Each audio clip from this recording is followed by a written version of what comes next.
Friends, আজকে হচ্ছে মা বারোহাত কালীর নিরঞ্জন। ঠাকুর বেরিয়ে পড়েছেন ফুলতলার থেকে, আর এখানে দেখতে পাচ্ছ সবাই মায়ের দর্শন করবে বলে রাস্তায় জড়ো হয়ে গেছে।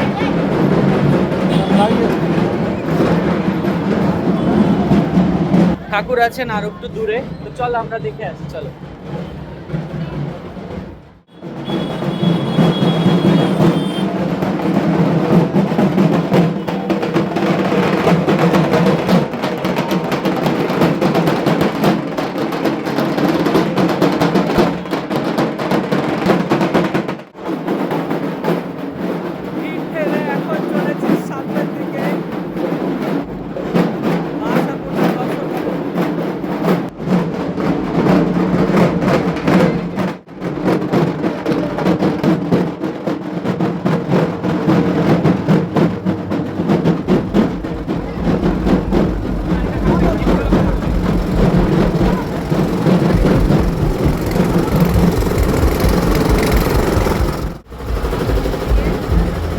তোমরা এখন দেখতে পাচ্ছ মা আশাপূর্ণা বারোহাত কালীকে আরো কাছ থেকে দেখবো বলে সম্মুখ প্রান্তে চলেছি। এবার দেখো মা আশাপূর্ণার রূপ। আকৃতিতে অনেকটাই বড় আমাদের বারোহাত কালী মা। তাই রঘুনাথগঞ্জ শহরের যে রাস্তাগুলোতে ইলেকট্রিকের তারগুলো গেছে, সেই তারগুলো এখন সরানোর চেষ্টা করা হচ্ছে, যাতে মা বারোহাত কালী খুব সুন্দরভাবে সামনের দিকে এগোতে পারেন।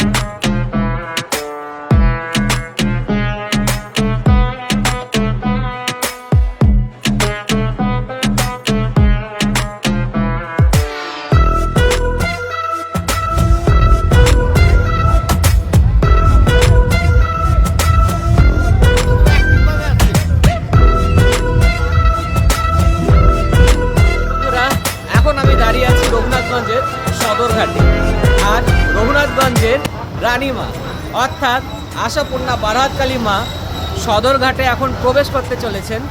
ঢাকের আওয়াজ তোমরা নিশ্চয়ই শুনতে পাচ্ছ। তো চলো, এতক্ষণ ধরে ওয়েট করছিলাম, চারিদিকটা অন্ধকার করা হয়েছে যাতে কোনো রকম কোনো অসুবিধে না হয়, কেন কি মায়ের প্রতিমা বিশাল বড়।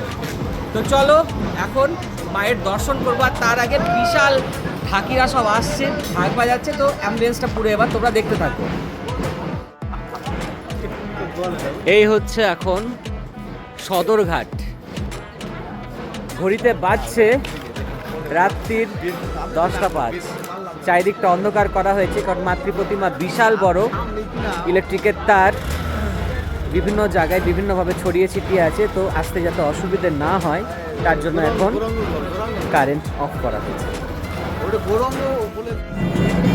এই হচ্ছে সদরঘাট, দেখতেই পাচ্ছ মুক্ত মঞ্চ, আর আশাপূর্ণা বারোহাত কালী মা এখন সদরঘাটে প্রবেশ করছে।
কেমন লাগলো। আর কিছুক্ষণের মধ্যেই মা আশাপূর্ণা বারহাতকালীর নিরঞ্জন হয়ে যাবে। তো ব্লগটা আজকে আমি এখানেই শেষ করছি। দেখা হবে আবার নতুন কোনো ব্লগে। ততক্ষণের জন্য শুভরাত্রি, সবাই ভালো থাকুন। জয় রঘুনাথগঞ্জের রানীমা আশাপূর্ণা বারহাতকালী মায়ের।